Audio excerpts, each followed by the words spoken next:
Have you ever seen these videos saying your sciatica is from trapped trauma? I've come across so many of them lately, and while that may be true for some, I had a very different experience that reminded me of something important. Not every pain in the body is emotional. Sometimes it's just physical. Simple, clear. And yet, easy to forget in a sea of deep healing. If you're on any kind of healing journey, whether physical or emotional, you're likely to come across a ton of information online. Sciatica, for example, is often linked to trapped emotions, old traumas, even spiritual disconnection. And while I absolutely believe our emotions affect our body, we also need to be careful not to accept every online explanation as the gospel truth. Each one of us is unique, and so is our pain. In my case, my sciatica started after I had lower back laser surgery about 14 years ago. When I began experiencing nerve pain, I called the clinic and they told me that it was probably scar tissue from the surgery that may have trapped the nerve. That wasn't trauma, that was anatomy. But I still found myself doubting that because I kept seeing videos that said things like, your pain is a message from your inner child, or sciatica means you're emotionally stuck. And I thought, maybe I'm missing something. Yet I knew where the issue came from, the surgery. But something shifted for me today. I had a physical therapy session due to a sciatica flare-up. And I was talking to my physical therapist who showed me two very simple exercises to help reduce the discomfort. It was called neural tension and nerve gliding or nerve flossing. No deep stretches, nothing fancy. And you know what? I did feel relief. However, he did advise me to talk to my doctor about it, as it's been an ongoing issue for me since the surgery. He said to truly resolve it, I needed to deal with the root issue, the scar tissue around that nerve.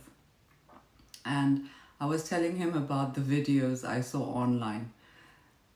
Some talking about it being to past traumas, others showing different stretches, etc., promising super fast recovery.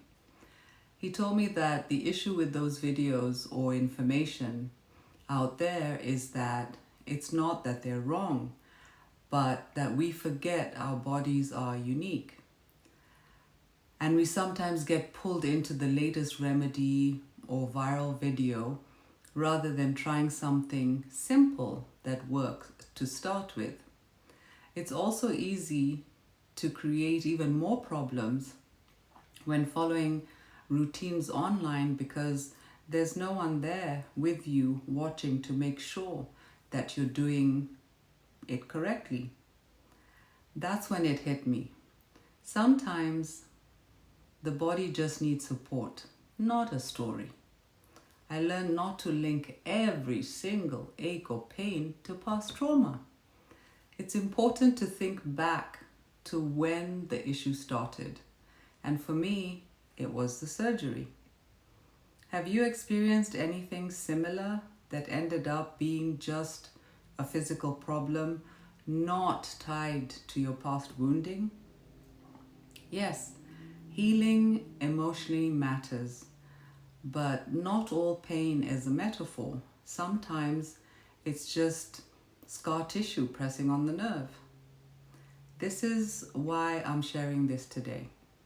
Because while I love exploring the emotional and energetic roots of healing our past issues, I also believe in discernment. Don't ignore your body.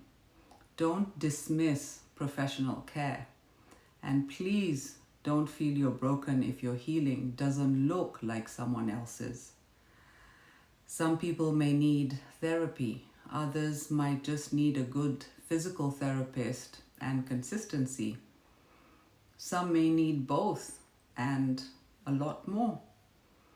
The deeper wisdom is knowing what you need, not what sounds good online. So if you've been overwhelmed with advice or doubting your own experience because it doesn't fit someone else's narrative, you're not alone. Your healing is your own. It can be simple, it can be physical, it can be gentle. Let me know your thoughts about this in the comments. And remember, you are the expert of your own body. You're the only one who truly knows your body. Trust that. If this video resonated with you, please like and share it with someone who you think it would help. Well, that's about it for today. I hope you have a beautiful day. From my heart to yours. Bye for now.